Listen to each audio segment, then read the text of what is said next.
উপস্থিত নেতৃমণ্ডলী, সমাজতান্ত্রিক ফ্রন্টের নেতৃমণ্ডলী, বাংলাদেশের স্বাধীনতা পার্টি, নয়া গণতান্ত্রিক পার্টি, বাংলাদেশের সাম্যবাদী দল এমএল এবং বাংলাদেশের গণতান্ত্রিক পার্টির নেতৃবৃন্দের প্রতি আমি ধন্যবাদ জানাচ্ছি যে আপনারা বাংলাদেশের জনগণের পক্ষ হয়ে এখানে আমাদের সার্বভৌমত্ব নস্যাৎ করার প্রচেষ্টাকারী দীনেশ ত্রিবেদীর বক্তব্যের আগ্রাসী বক্তব্যের প্রতিবাদের জন্য আজকে ঢাকায় জাতীয় প্রেস ক্লাবের সামনে দাঁড়িয়েছেন।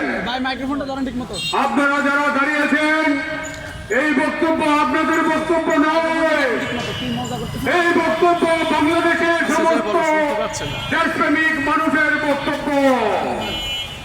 বাংলাদেশের দেশপ্রেমিক মানুষ তাদের প্রাণ প্রিয় বাংলাদেশকে কোনো ক্রমেই ইন্ডিয়ার অধীন হতে দেবে না, ভারতের অধীন হতে দেবে না।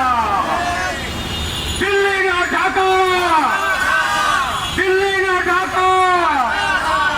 দীনেশ তুমি ফিরে যাও, দীনেশ তুমি যেই হও দিল্লিতে ফিরে যাও। ঢাকাতে তোমার স্থান নেই।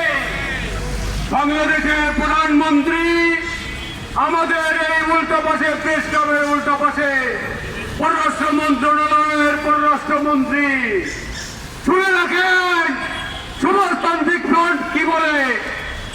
দীনেশ ত্রিবেদীকে আগামী 7 দিনের মধ্যে ঢাকা থেকে বিতাড়িত করতে হবে। যদি না করেন আমরা আপনাদের অফিস ঘেরাও করব, আমরা ইন্ডিয়ার সমস্ত দূতাবাস ঘেরাও করব। সেটা কি ভালো হবে? রাস্তায় দাঁড়িয়ে যদি পাটকেল মারে লোকজন না, সেটা কি সুন্দর দেখাবে? সুন্দর দেখানোর জন্য ভালোয় ভালোয় ভদ্রলোকের মতো বিদায় হয়ে যান। আপনি বিমূলক বক্তৃতা দিয়েছেন, আপনার রাজনীতি আপনি ইন্ডিয়াতে করেন। রাষ্ট্রদূতের বক্তব্য এরকম নয়। রাষ্ট্রদূতের বক্তব্য সীমিত, শালীন হতে হবে। আপনি স্বাধীনতা ভঙ্গ করেছেন, আপনার সীমা লঙ্ঘন করেছেন।